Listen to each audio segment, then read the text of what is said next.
Chucrute FC é um podcast em parceria com Alemanha FC, Fußball BR e Rádio MW.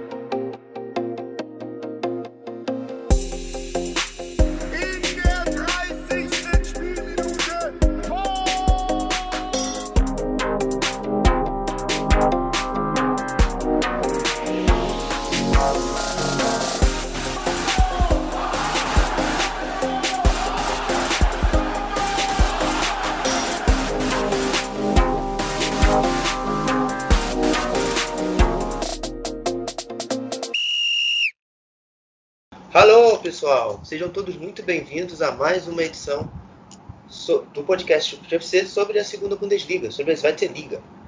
Bom, né? Nessa rodada a gente teve novamente mais uma rodada da segunda divisão, a sétima do campeonato, e que tivemos ontem vários gols, né? Tivemos um jogo, as rodadas foram compostas por 9 jogos, como todo o campeonato, tivemos 28 gols marcados. Que consolidou a média do campeonato até aqui por 3 gols por jogo. Tivemos 2 expulsões e 32 cartões amarelos aplicados em toda a rodada. Para dividir esse podcast hoje comigo, eu trago ele novamente, um companheiro que tem uma conta no Twitter muito útil para quem gosta, para quem acompanha, o Thiago Barbosa, que também é reconhecido como Bundesliga 2BR lá no Twitter. Tudo bem, Thiago? Salve, salve, Guilherme, pessoal do Chucrute FC. Vamos falar da rodada da Zweite Liga que aconteceu nesse final de semana. Goleada do Heidenheim sobre o Augsburg Kickers, que custou a saída do Marco Antwerpen.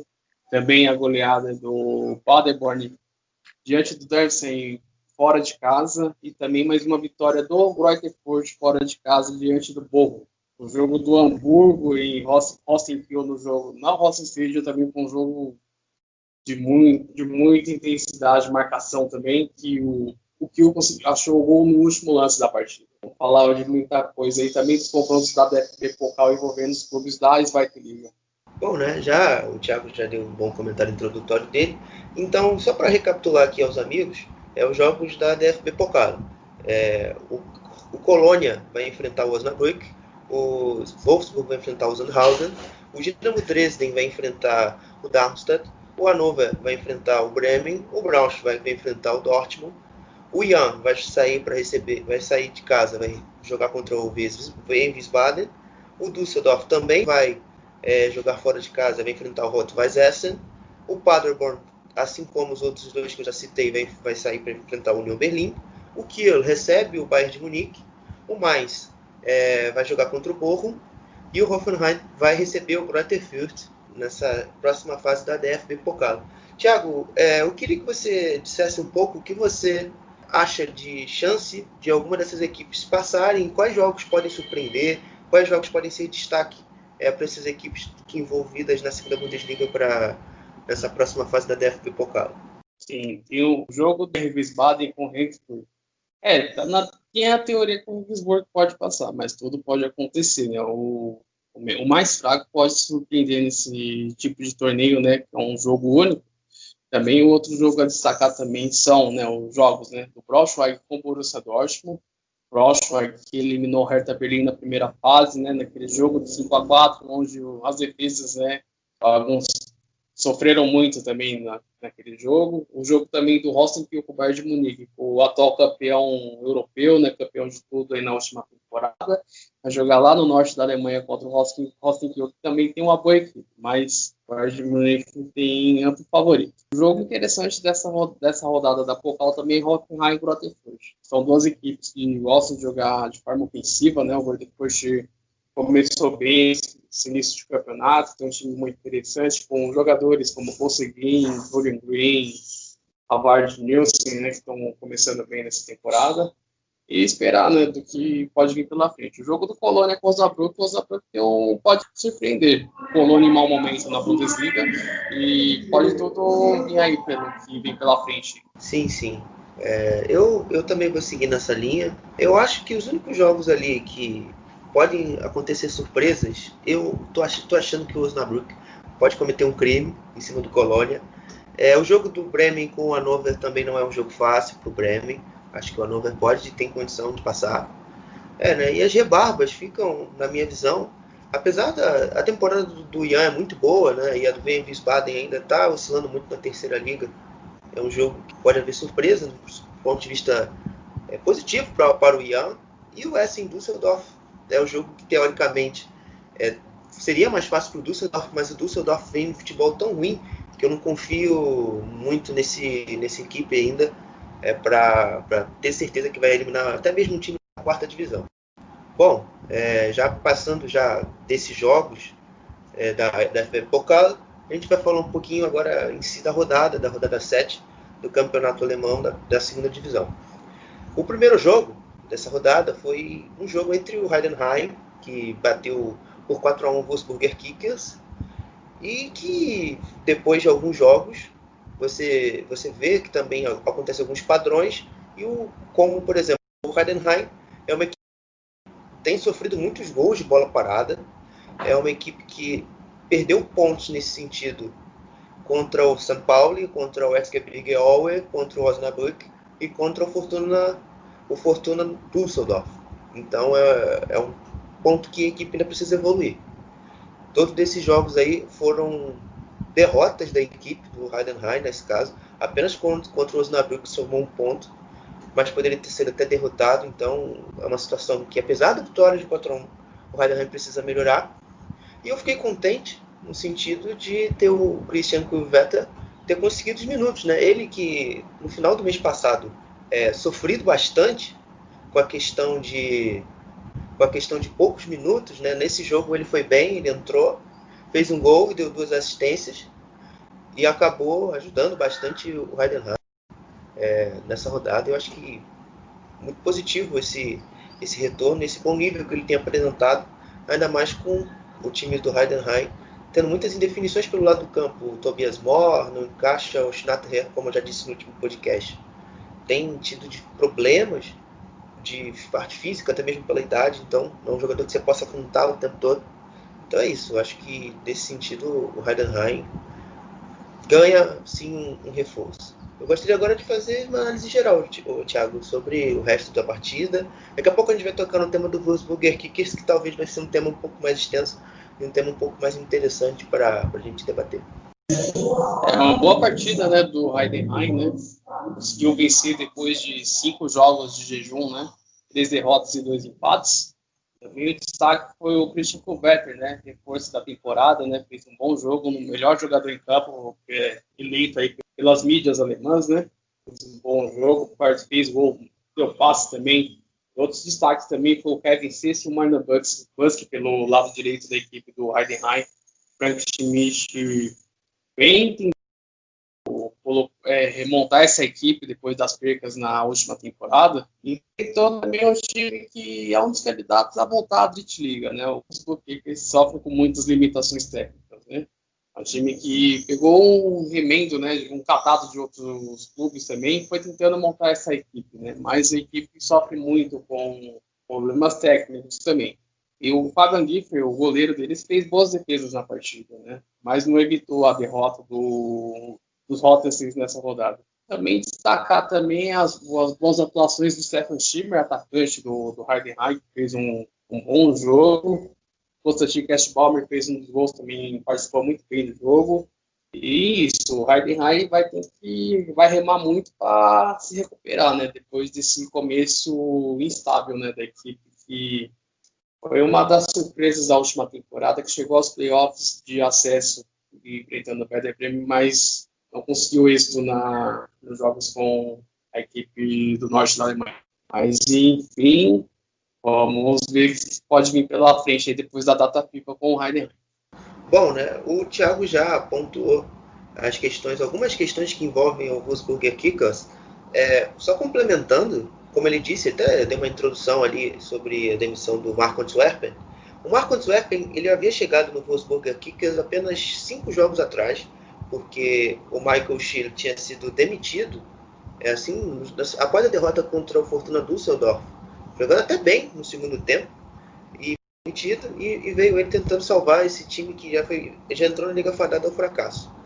E o Felix Magath, curiosamente, que é um dos grandes nomes dessa direção do Wolfsburger Kickers, porque ele é um acionista da Flyer Alarm, que é uma das empresas que é dona e sócia do clube, ele botou a boca no trombone na sexta-feira, dizendo a seguinte frase: quando você recebe, falando sobre o Wolfsburg, claro, você não tem a sensação de que somos bem-vindos nesta liga, mas esse é o preço que temos que pagar como uma equipe, no geral, promovida. Sabíamos, no entanto, que não seria uma tarefa fácil sobreviver nesta liga. Palavras de Felix Magath na sexta-feira, após a derrota de 4-1 contra o Heidenheim. Só que esse discurso mudou totalmente ontem. Na verdade, domingo para segunda já havia um rumor forte, quando ele dizia que o Marco Antwerpen poderia continuar treinando, mas não no clube. Ele pode ficar em paz, mas não no Wolfsburger Kickers. Então, dando basicamente um indicativo que ele iria trocar o comandante da equipe da Traves, ele que fez alguns anos bons na equipe do Waldhof Mannheim, na terceira liga. Lutou bem até na temporada passada. Ele ficou 3 anos lá, fez bom trabalho. Mas é um técnico um pouco diferente do Marco Antwerpen. É um treinador um pouco mais próximo ao que era o Michael Schiller. Então você já vem de novo uma outra transição de trabalho de uma equipe que já está totalmente desconfigurada, totalmente perdida no que fazer. Então é muito complicado a gente ver salvação no Wolfsburger Kickers, com todo respeito aos torcedores do Wolfsburger. Porque isso não faz sentido, não só pelo pouco tempo dado ao Marco Antwerpen, mas também a troca de ideia de jogo de um dia para a noite, praticamente. Então, infelizmente, o Wolfsburger Kickers caminha forte, como o Thiago disse, ao retorno à terceira liga. Mas já dando seguimento ao resto da rodada, né, a gente teve ainda na sexta-feira outro jogo. O Sandhausen empatou em casa contra o Eintracht Braunschweig. O jogo que terminou em 2-2. Um jogo que, por sinal, tem um confronto um pouco ruim para o retrospecto para o Sandhausen. O Sandhausen, desde que enfrenta, no geral, o Eintracht Braunschweig, não vence desde 2012. Um ponto positivo para o Eintracht Braunschweig conseguiu seu primeiro ponto fora de casa. Notícia ainda negativa, infelizmente, foi com o terceiro gol que a equipe sofreu antes do 5º minuto de jogo em 7 jogos, né? Então isso é muito incomum no geral, né? O Daniel Maier, que é o treinador, sempre ele fala que sempre estamos muito nervosos, sempre estamos muito tensos, algo sempre nesse sentido de desconcentração e que vem custar os pontos. Então eu gostaria já de saber um pouco agora mais do Thiago sobre o que ele teve de ponto de vista do jogo. Sim, o Sandhausen começou abrindo no começo do jogo com o Alexander Svein, experiente jogador. Depois, minutos mais tarde, conseguiu o segundo, né? A equipe começou jogando bem, né? Jogando praticamente no erro do adversário. O Braunschweig mostrou dificuldades no começo do primeiro tempo, mas a equipe depois reagiu durante o segundo tempo, né? A equipe Daniel Maier tentando se recuperar na competição. Nick Koschwitz normalmente fazendo gol, e dessa vez o Kobylanski não pôde jogar essa partida. E também o Jari Otto, né, que era jogador da própria base do Braunschweig, salvou a equipe no último lance da partida, salvando um ponto para a equipe dos Leões nessa rodada. E o Sandhausen vai para o seu 6º jogo sem vencer, né? 5º a 6º jogo sem vencer na competição, né? Foi uma das surpresas na última temporada. Tem um time interessante com o Uwe Koschwitz. Mas a equipe está sofrendo desses últimos jogos com a situação, né? Porém, vamos ver o que pode vir pela frente aí dos alvinegros aí nessa temporada. Vamos aguardar o que tem vir por aí. Também destacado do lado do Braunschweig, as boas atuações de Danilo Vieb e Ensi Bibalak.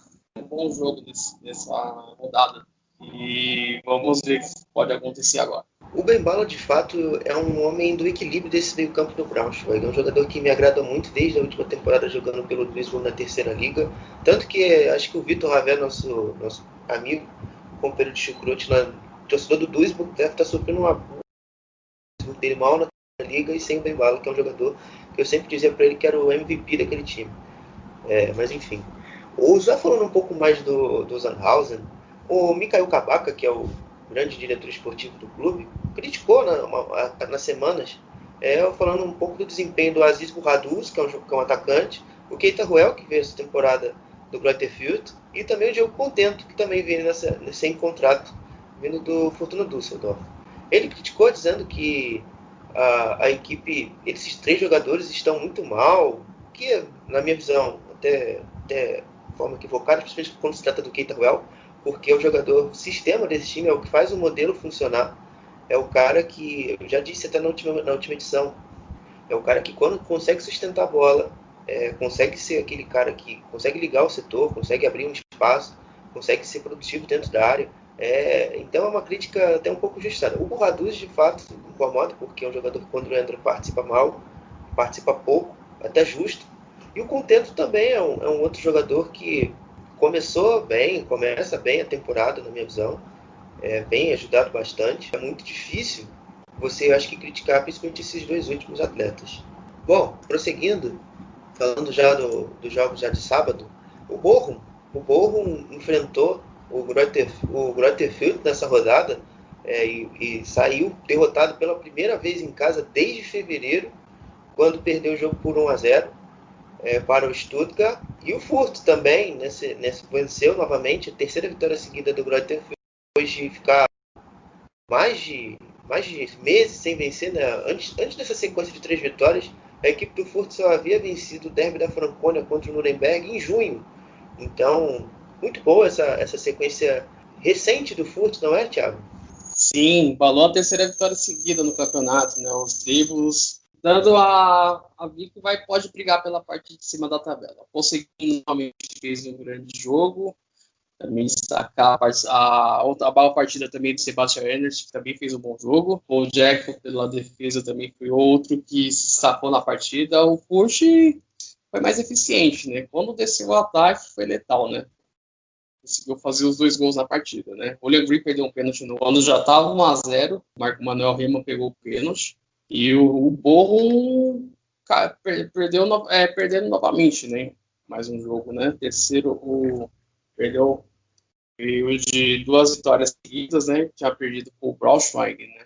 3 rodadas atrás. Mas a equipe ainda tem que esperar algo, né? Para vir, né? E boas atuações do lateral costarricense, Cristiano Gamboa, também que fez um bom jogo. O Antônio Losilar no meio campo. Mais abaixo, o Simon Zoller e o Bottini não foram muito apagados nesse jogo, né? Os 2 atacantes, né? Gamboa entrou muito mal na partida, no intervalo da partida. Foi o destaque na temporada passada. Essa temporada não vem jogando bem.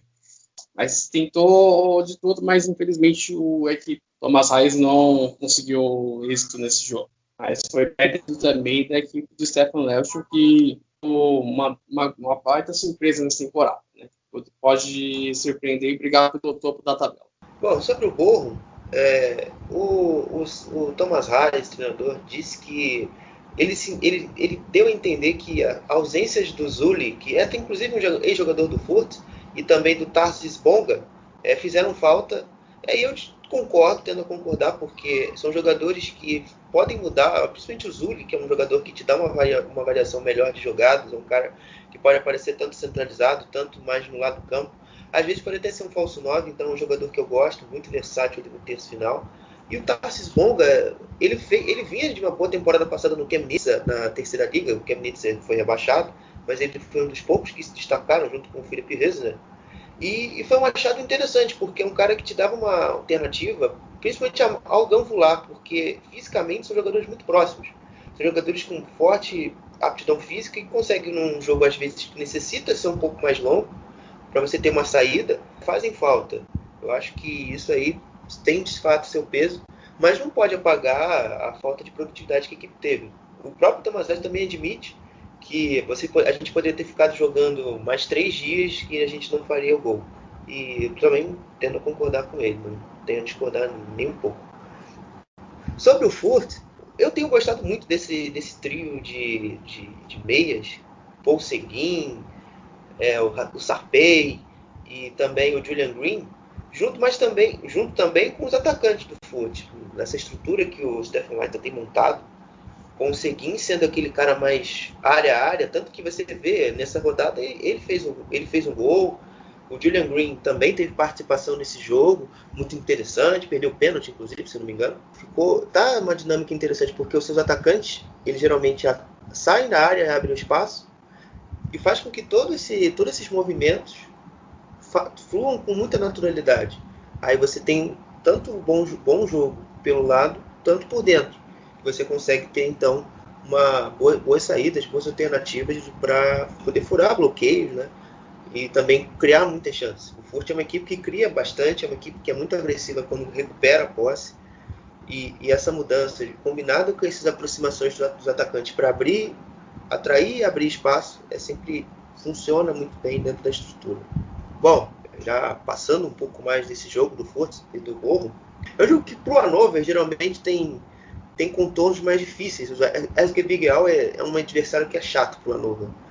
Tanto que na última temporada o Hannover venceu o jogo em casa no último minuto e no segundo turno perdeu jogando em Aue. Então, para você ver quanto é chato esse time. Mas, falando de outros dados do jogo, uma falta dura no jogo que o Zolinski fez em cima do Hult, lateral esquerdo do Hannover, fez com que o lateral esquerdo recebesse 15 pontos na orelha. Então pode ficar fora algum tempo. A coisa boa é porque tem a pausa para a data FIFA, então isso talvez não afete tanto. E também uma parte negativa é que o Hannover perdeu a sua sequência invicta de 7 jogos vencendo e dentro de casa, somando os 3 pontos. E foi quebrado com esse empate sem gols contra o SG Big Aue. E agora eu queria saber de você um pouco mais sobre o jogo, Thiago.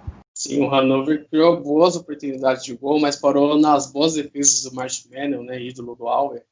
O grande destaque da partida, né, gols do Hannover no 96, né, do Haraguchi, do Kaiser, evitou que a equipe da Baixa Saxônia fizesse alguns gols, né. Weidet e Dux muito abaixo do esperado nessa partida, não fizeram um grande jogo, perderam o Weidet perdeu um gol incrível debaixo da trave, né, no rebote no segundo tempo. Porém, o Aue muito bem na defesa, e Natit, Gonta e Balas fizeram um bom jogo. O Strauss também, outro a se elogiar, o jogador, tem outro filipino, né, que joga pela seleção da Filipinas. E é isso, né, o Zolinski também que saiu machucado, né, com esses pontos, vamos ver o que pode acontecer. E perdeu o Tom Bongart, né, do segundo tempo, né, asfaltadora que foi no Jacapion, não lembro quem foi o jogador que ele fez a falta e acabou sendo expulso. Mas isso, o Hannover perdeu a chance, né, de conquistar 3 pontos, mas vamos ver o que pode acontecer durante a pausa pela data. Também a boa atuação também do Marcel Frank na defesa e do goleiro Michael Esser também, que quando acionado fez boas defesas na partida. Né? Eu acho que o jogo, eu vou ficar contigo, não tem muito o que acrescentar. Mas falando também de notícias, eu acho que é muito uma coisa que vai animar bastante a torcida do Aue, é que o Florian Krüger renovou o contrato com as Violetas até 2023, né? Eu acho que é muito interessante porque o contrato dele já se encerrava ao final dessa temporada, então você conseguindo já adiantar um pouco essa renovação, vai ser muito bom, porque você consegue ter um teto de segurança e também valorizar o jogador para depois no futuro você colher. Provavelmente porque eu não acredito que o Florian Krüger fique muito mais tempo no SG Big Aue, muito pelo nível dele que é apresentado. Na última rodada, inclusive, ele, em poucos segundos, ele tinha 140 segundos em campo e fez um gol. Então, para você ver o quão bom ele é. E uma notícia um pouco mais recente é que o Enzo Zidane, filho do Zizou, treinador do Real Madrid, está negociando e deve fechar contrato com a equipe, né? É um jogador que é agente livre, um free agency, então pode estar chegando aí na equipe do SG Big Aue para ajudar esse meio-campo, né? Um meio-campo que tem um perfil que tem combalido também, né? Muitas lesões nesse início de campeonato do SG Big Aue. O Enzo Zidane pode dar uma opção até mais diferente pelo perfil físico que a equipe tem no meio-campo hoje. Estou torcendo para que ele venha, não só pelo nome, né, pela questão de ser um Zidane, mas também pela qualidade que ele pode agregar ao SG Big Aue.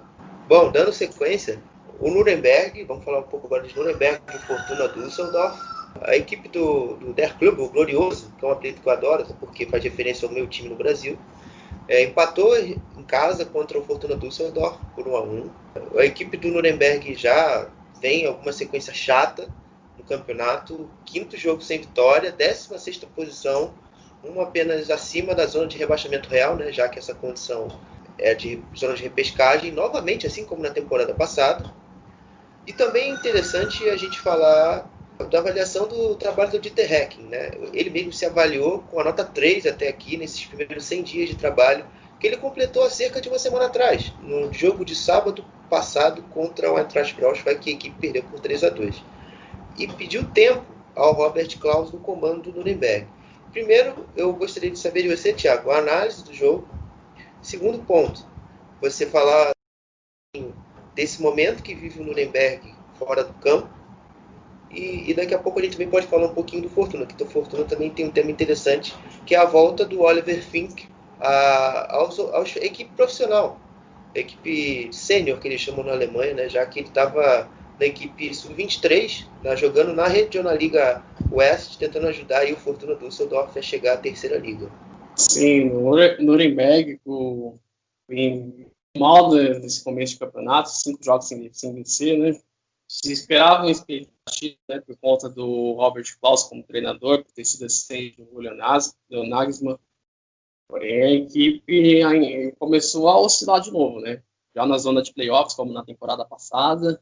Abriu o placar no primeiro tempo com o Manuel Schäffler, e um dos bons reforços da equipe nessa temporada, mas só com ele não vai ajudar, né? Um gol de pênalti marcado com a ajuda do VAR, né? Porém, o Nuremberg tem que remar muito para conseguir brigar por algo nesse campeonato. O Düsseldorf também é outra equipe também, que é uma...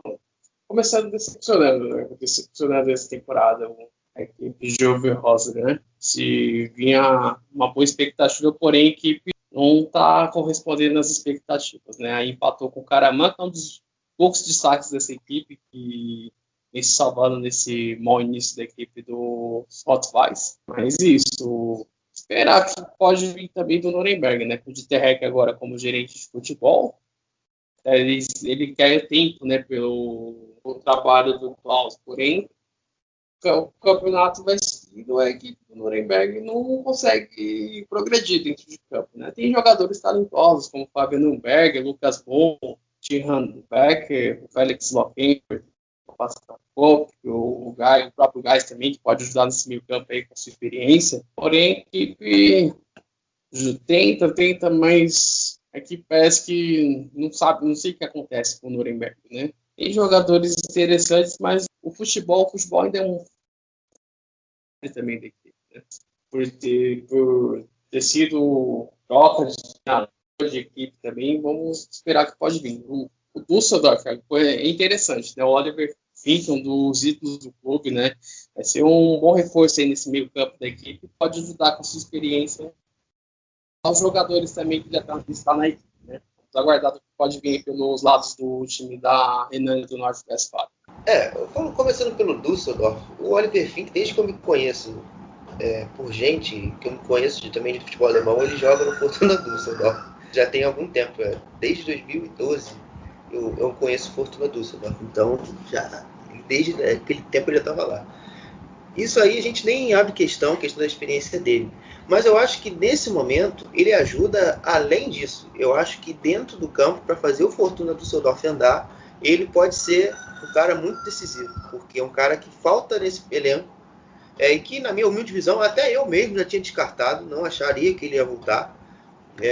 Foi até inteligente pela parte do Uwe Rosler contar com ele de volta, para mudar esse setor de criação. O Fortuna é muito aquela coisa ainda de bola longa o tempo todo, você fica refém disso o tempo todo, e é muito difícil você apenas gerar jogo com esse tipo de proposta e ter esse jogador de perfil diferente, o cara que tem a condição de pegar a bola, dar um passo diferente, colocar e acionar melhor o Robin Hennings e o Karaman.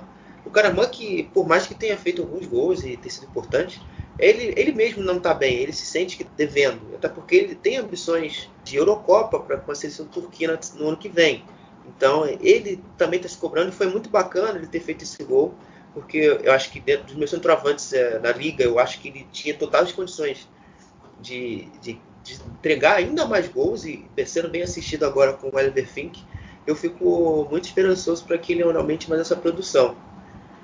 E outro nome que eu também gostaria de destacar no Düsseldorf nessas últimas semanas é a questão do Piotrowski. É um jogador que agora jogando também, já jogou bem contra o Heidenheim, naquela vitória que foi muito suada. O Fortuna foi bem no primeiro tempo, né? O jogo não foi tão bom assim, mas nas poucas jogadas ele participou muito bem, chegou bem à área, jogando muito bem ali com o Bodzek, que é o companheiro até mesmo de compatriota, no sentido de ser polonês também. Ele também é até apelidado com o nome do Blaszczykowski, que era no Cuba, pela essa questão.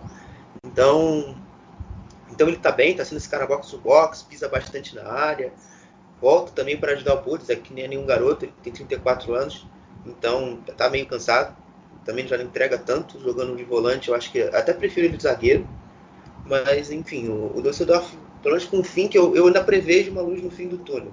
O Klaus Allofs, que é esse cara que está sendo intermediário entre a direção e o campo, também está botando fé no trabalho do Uwe Rosler. Eu pensava, principalmente depois daquela derrota de 4-1 contra o Hannover, que a batata dele já estava assando. Acho que o Klaus Allofs e a vitória contra o Heidenheim foram muito importantes para manter ele um pouco mais estável no cargo.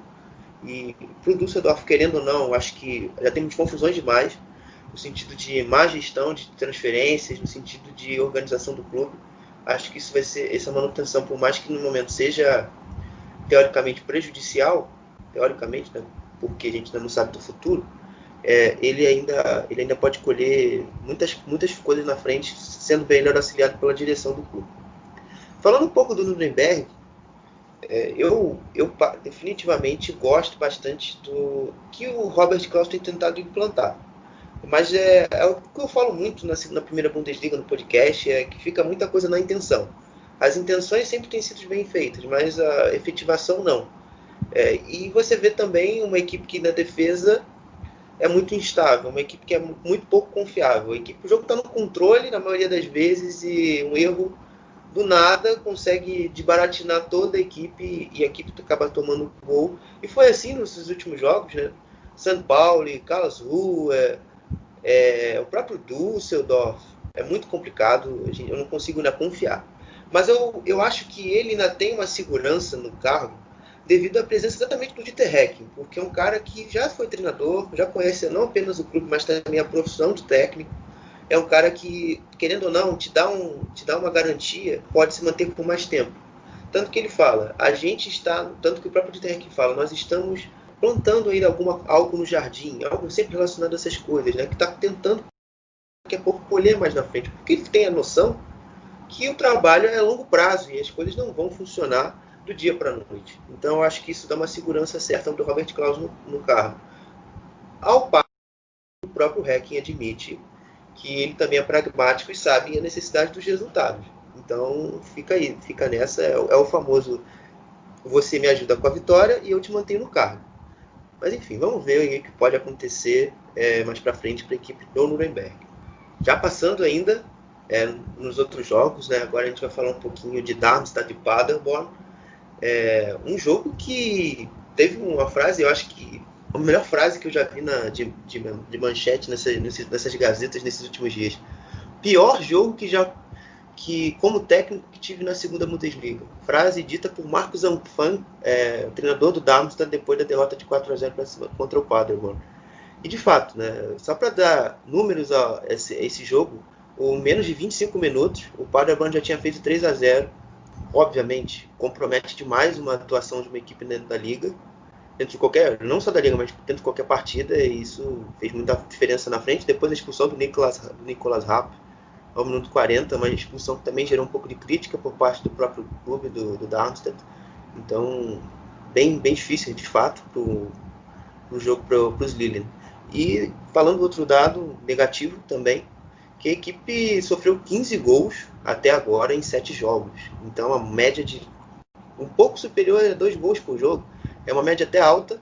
A equipe foi ultrapassou, no caso, os outros concorrentes, né? No caso, apenas o Sandhausen não, apenas a equipe do Braunschweig. O Braunschweig tinha sofrido 12 gols até essa rodada sofreu 14, e agora a equipe do Darmstadt está sofrendo para a equipe do Wolfsburger Kickers, que sofreu 18 no campeonato. E você, Thiago? Eu acho que eu já dei muito dado aí e gostaria de saber de ti sobre o resto do jogo, sobre como foi a tua análise geral da partida. Grande jogo do Paderborn, né? Pressionou o jogo todo a defesa do Darmstadt. Teve dificuldade de sair jogando. O Paderborn fez um grande jogo. O Ron Schallenberg, impecável no meio do campo. Fisfurt, um dos melhores em campo, fez gol, deu passe. Denis Sberry também, outro destaque da equipe, que fez gols. O Darmstadt, do lado do Darmstadt, o destaque foi o Marcel Schurrer, né, o goleiro, né? Evitou que a equipe sofresse uma goleada histórica, fez boas defesas na partida, mas não evitou a goleada dentro de casa, né? E também perdeu o Nicolai Rapp no final do primeiro tempo, né? E já estava ruim, ficou pior ainda, né? Para a equipe do Mark Zanfang, né? Que tem um time interessante, mas dessa vez o Paderborn foi muito melhor. O Bogart montou uma boa estratégia, né, da equipe, colocando o Igelson Justvan, o Schallenberg no meio campo, né? São os dois últimos que falei agora, os reforços da temporada, né? Fizeram um bom jogo. O Gelson desarmando na parte do ataque, né? Dando bons passos para os atacantes que conseguiram deixar sua marca na partida. E do lado do Darmstadt, já péssima partida também do Victor Paulsen, né, o jogador islandês, né, perdeu 2 bolas na saída de bola que originou o gol do Paderborn no primeiro tempo, né. Isso é a equipe de Racing que vinha jogando um jogo muito vistoso no começo do campeonato. Sofreu essa goleada dentro de casa que foi uma surpresa para a equipe também. O Marcos Zanfang que falou que foi o pior jogo da equipe na temporada. Né? A equipe, de fato, acho que o Darmstadt, ele é uma equipe que traduz um pouco o sentimento que eu tenho com o meu próprio time. Que eu vejo que o Botafogo joga bem e não consegue vencer, não consegue emplacar uma vitória. Isso eu compartilho do sentimento do Zanfang. É muito duro realmente você ver a sua equipe produzir tão bem em diversos jogos. Esse jogo, de fato, foi o pior da equipe no campeonato, não tem nem o que discutir.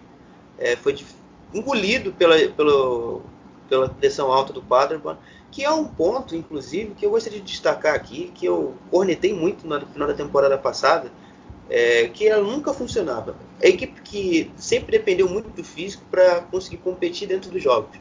E nesse momento da temporada, acho que desde o mês passado, é uma equipe que tem mais equilíbrio.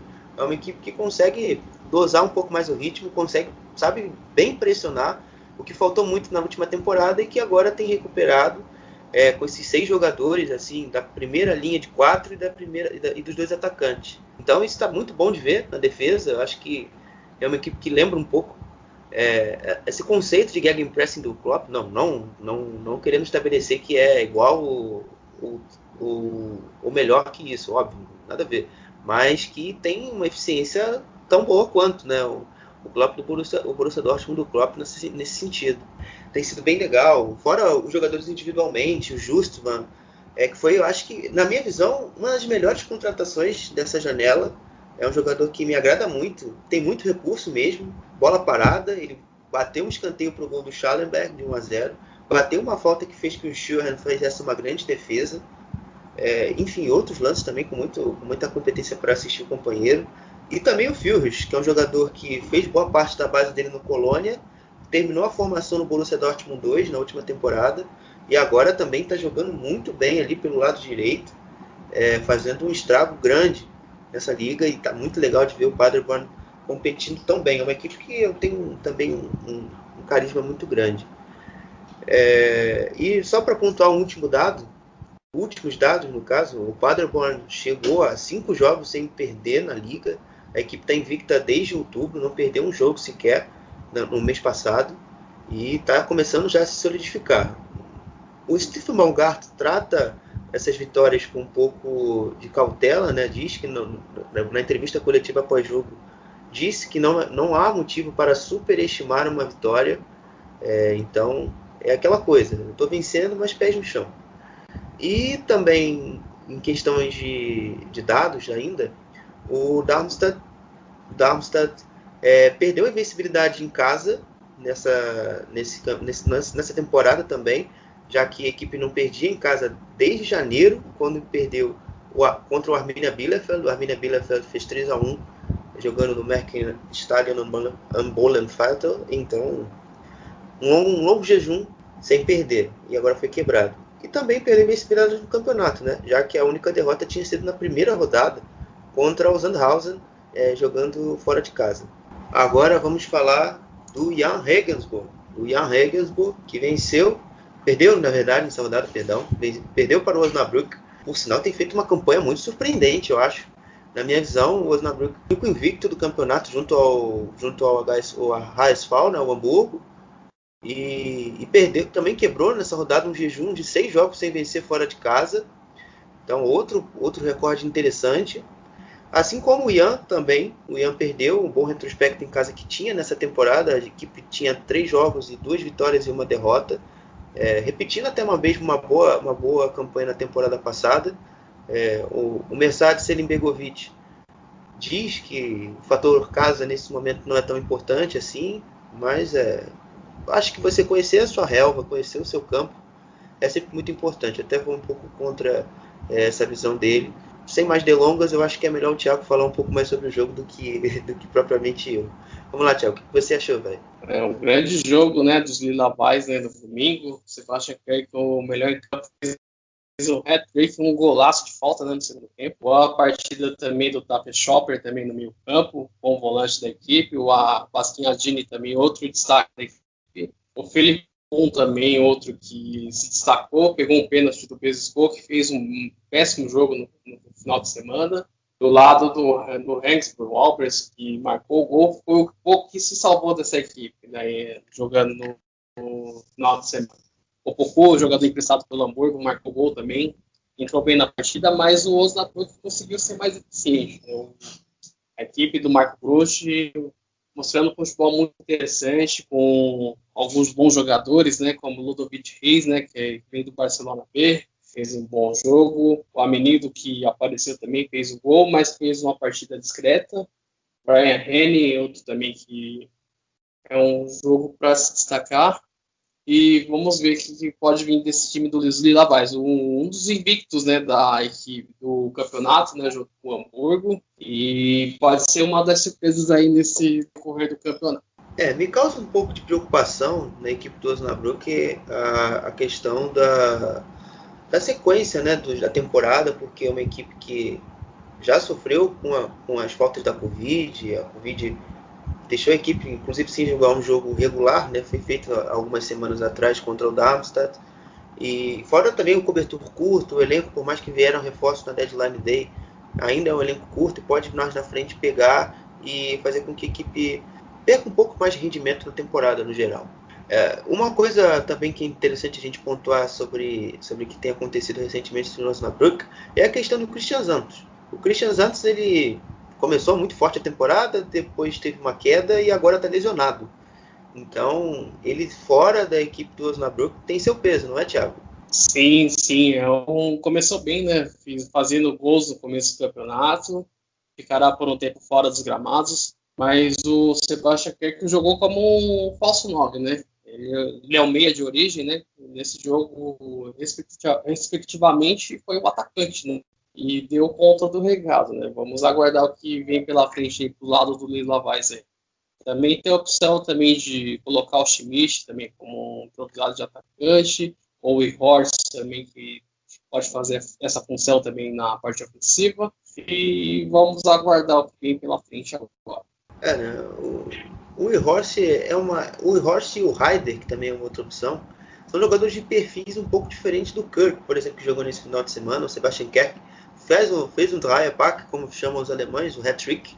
Eu gostei bastante dessa mobilidade que esse ataque com o Sebastian Kerk ganha na frente. Uma equipe muito mais móvel, muito mais, até mesmo atrativa, mais divertida de ver jogar. É uma equipe que joga tantas vezes no jogo direto, tantas bolas longas, jogando um pouco mais na bola curta, né, em transição letal, porque você tem tanta velocidade, né, chega fácil até incomodar o seu adversário. Tá bem legal de ver essa equipe do Marco Grote, que também tem seu peso nesse trabalho, porque não é fácil você fazer uma transição de trabalhos que já vinha já de quase 4 anos, como era do Daniel Tiuno, e substituir e conseguir já dar sua cara tão rápido como ele deu nesse time do Osnabrück. Bom, falando já de outro jogo da rodada, a gente está praticamente finalizando já o podcast. A gente já está falando um pouco do jogo do São Paulo. O São Paulo que nessa rodada alcançou uma marca muito especial. Foi o jogo número 500, né? 50 seria 50, porra. É o jogo 500 do São Paulo na segunda Bundesliga em casa, mas que veio com uma derrota de presente. Formou de 3-0 da equipe do Karlsruhe e fez um jogo bem ruim. Acho que o primeiro tempo do São Paulo foi bem ruim. O Thiago daqui a pouco vai destacar um pouco mais. Mas que nessa mesma marca, o São Paulo só perde para o Alemannia Aachen, uma equipe que está na Regionalliga West também, junto com o Borussia Dortmund 2, o Fortuna Düsseldorf 2, com 510 jogos, e o Greuther Fürth, que tem 549 jogos como mandante na classe baixa do futebol alemão. É duelo, né, de duas equipes, né, que estão na zona próximo da zona de rebaixamento, né. O resultado colocou os Piratas na zona de rebaixamento como penúltimo colocado, né. A equipe do Karlsruhe conseguiu ser mais eficiente na partida, boa atuação do Jeremy Gondorf, do Marco Chiedi, que fizeram os gols. Também o Lucas Prodi também foi outro destaque, também jogando pela equipe dos Azuis. E do lado do São Paulo, que tentou fazer alguma coisa, foi o Rodrigo Salazar, né? Que vem sendo o destaque da equipe no começo do campeonato, jogador uruguaio, fez gol no derby contra o Hamburgo. E o São Paulo começando a preocupar, né? Começou o campeonato vencendo, né? Venceu o Heidenheim em casa, naquele grande jogo que fez. Mas depois a equipe somou 6 jogos sem estar somando o 6º jogo sem vitória no campeonato.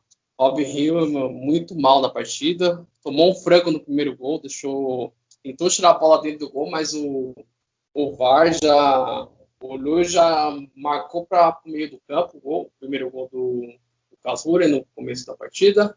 E vamos esperar que com a equipe do Timo Schultz aí, que pode vir aí pela frente. Porém, o Karlsruhe jogou melhor. Fez uma grande partida, mas ainda a equipe sofre ainda com muitas limitações técnicas. Mesmo com jogadores interessantes, mas a equipe ainda vai sofrer nesse campeonato. O Karlsruhe, ele afirmou nesse jogo uma mudança de postura, eu acho, principalmente no seu comportamento defensivo, né?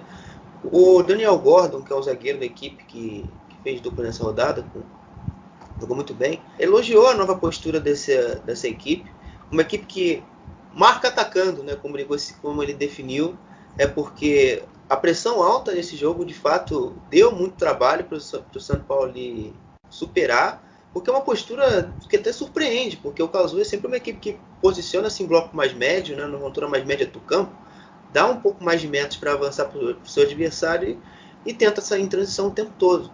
Mas nesse jogo não, foi uma equipe mais agressiva, tanto que o primeiro gol sai de uma roubada de bola, também depois teve outros lances gerados através de roubadas.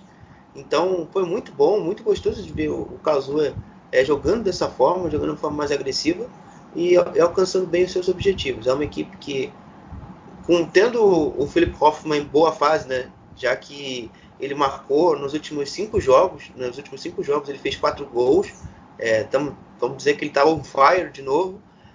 Isso é muito, muito bom para o Karlsruhe, realmente. Eu que até comentei que alguns podcasts atrás que o torcedor do Karlsruhe tinha que ter paciência naquele mau momento que a equipe atravessava, que tinha que ter paciência com o Christian Eichner, tinha que dar tempo para o Philipp Hoffmann se recuperar, porque é um cara que em qualquer momento poderia decidir e está mostrando aquilo que eu havia comentado podcasts atrás. E também comentar também sobre o Marco Chiedi, que abriu o placar para o Karlsruhe, fez 1-0. Ele marcou um gol depois de 5 anos sem marcar. Quando ele jogava ainda pelo Sandhausen, ele tinha feito o seu último gol antes dessa rodada contra o RB Leipzig, na temporada 15-16, que o Sandhausen venceu o RB Leipzig por 4-0 e ele tinha marcado um dos gols naquele jogo. Então, marca muito, muito interessante também do Marco Chiedi nesse jogo. Bom, para fechar, tem que falar acho que não foi o top spiel da rodada na questão de dia e horário, mas o top spiel que a gente sabia na questão de tabela, na questão de importância, até mesmo, entre aspas, por ser um derby, né? O Thiago conhece ainda mais do que eu, ele fala, daqui a pouco vai falar um pouquinho mais. É um começo muito amarrado, né, no primeiro tempo, as duas equipes emplacando uma forte marcação, e depois, o primeiro chute só foi sair já com 28 minutos do primeiro tempo, com o Bartels, fez o Raj fazer a defesa. O Hamburgo com mais posse de bola, chegou até a 80% de posse de bola, e conseguiu o seu gol no final do primeiro tempo, na bola parada, né? Escanteio que o Kittel bateu, desvio do Ambrosius, e um ótimo passe do Dudziak para o Moritz Heyer, né, que vem fazendo um bom campeonato, um dos melhores do Hamburgo nesse início de temporada, fez o gol de cabeça. Outro destaque também do Hamburgo foi o Onaná também, que tomou conta no meio campo dessa equipe, depois que voltou a ser titular. Vinha dando algumas arrancadas, deu passes a Tirode, que fez um jogo discreto no artilheiro do campeonato. O Nahai foi muito abaixo também nessa partida. Na etapa final, o Wagnoma falhou no gol, foi um dos piores em campo, eleito aí pelos portais aí alemães, aí, um dos piores em campo. E o que brigou no segundo tempo foi para cima, né? Teve algumas oportunidades fazendo o Raj fazer defesas, mas pecou na finalização, né? Desceu o ataque, pressionou a saída de bola do Hamburgo, mas um pouco eficiente na finalização. Mas aí conseguiu o gol no final com o Jossa Mess, que entrou aos 43 do segundo tempo, aos 46 fez o gol que garantiu o empate para o Passegoias no fim do jogo. E o Rosenkiel sendo a pedra no sapato para o Hamburgo nessas 3 temporadas que o Hamburgo está jogando a segunda divisão, perdão. E sendo um dos algozes aí da equipe do Daniel Scioli, né? Pode ser também nesse campeonato. Né? Eu havia comentado um pouquinho sobre o jogo do Hamburgo, falar um pouquinho do Kiel também, que por mais que tivesse alguns momentos de dificuldade de superar, de afirmar sua pressão alta quando fazia, defendeu bem sim, também, jogando mais em bloco médio em outro momento, no primeiro tempo, e teve um bom rendimento nesse sentido, porque você induzia muito o Hamburgo a jogar pelo lado, usando muito Heimer, tentando fazer bola longa, mas a bola não chegava. Mas em contraponto, o Kiel também, quando tinha a posse, no primeiro tempo não chegava com perigo, porque você tinha o Tesch, tentava forçar a bola longa para o Yannis Zerra ou para o Lee Jae-sung e a bola não encaixava, o que foi até diferente do que aconteceu no segundo tempo, quando o Kiel melhorou bastante. O Hamburgo teve dificuldade de controlar ali o jogo por meio do espaço no segundo tempo, se defendendo um pouco mais. A gente via em alguns momentos alguns clarões que haviam no centro do campo, que o Yannis Zerra, se fosse um pouco mais inteligente, descia, abria o espaço e possivelmente o Alexander Müller iria atacar e dar mais perigo de gol. Mas, enfim, um segundo tempo um pouco diferente, né, como o Thiago já disse, com o gol do Bis, com ele criando bastante chances. Mas eu atribuo bastante essa melhoria também ao crescimento do setor esquerdo com o Tesch, que eu elogiei aqui no primeiro tempo, com as bolas longas. Melhorou nesse sentido do jogo do Kiel.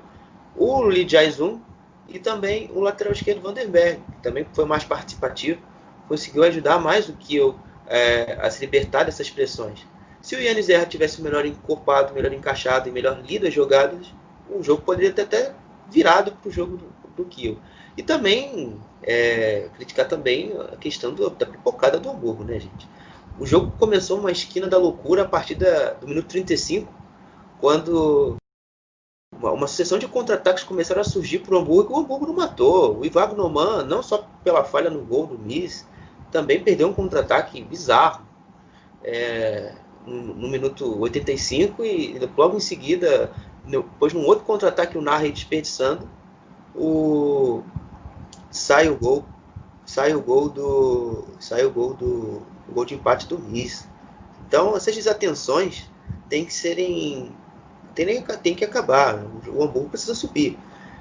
E o que dá um pouco mais de segurança é a questão da pontuação, que nesse momento a vantagem, que poderia ter sido de 6, está em 4.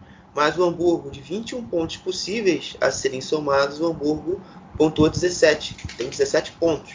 Então você só perdeu ponto nos derbys. Então isso é uma segurança que eu que nesse momento me traz um conforto aí para o torcedor do Hamburgo, não é, Thiago?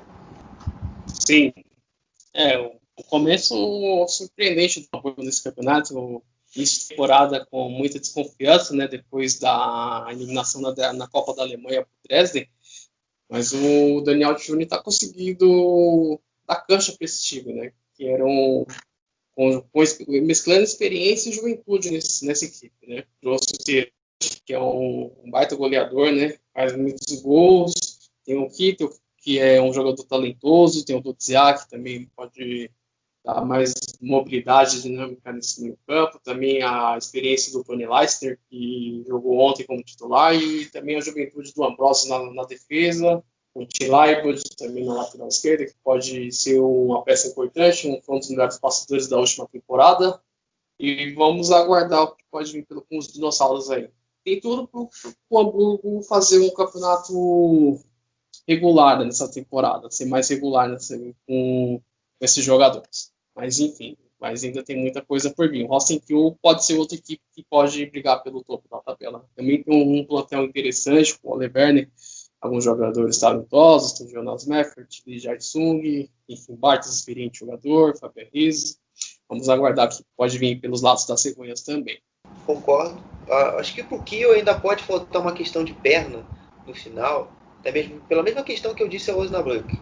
E poderia também ter dito no Hannover, que pode faltar perna por causa do elenco curto e um elenco com poucas opções, às vezes, de manutenção de nível entre uma peça e outra. Mas falando agora, a gente já comentou toda a rodada, já destrinchamos tudo, você já vai sair desse podcast de tudo que aconteceu na Zweite Bundesliga nessa rodada 7 e nas últimas 2 semanas, né, que é o nosso intervalo entre uma gravação e outra. Agora eu quero saber do Thiago o que ele acha de que foram os destaques da rodada e o gol dele, né, o Tor der Woche dessa rodada 7 da segunda Bundesliga. Vamos lá, o gol da rodada foi de Sebastian Kirk do Osnabrück hoje falta, no meio da rua.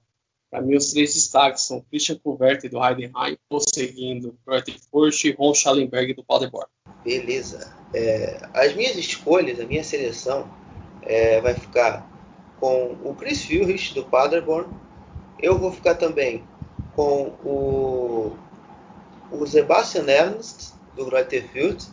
E também vou ficar com o Ambrosius, zagueiro do Hamburgo, que fez um grande jogo, apesar do empate do HSV contra o Greuther Fürth. O meu gol da rodada vai ser o gol do Marco Tiede, não só pela representatividade do tempo sem marcar, mas também pela beleza, o chute foi bonito. O Himmelmann deu apenas uma contribuição ali para deixar ele um pouco querendo estragar a beleza do chute. O Marco Tiede não conseguiu desagradar. Esse vai ser o meu gol. Então, dito isso, amigo, um grande abraço a todos, cuide-se bem, e principalmente nesse final de semana do seu voto, porque teremos eleições municipais.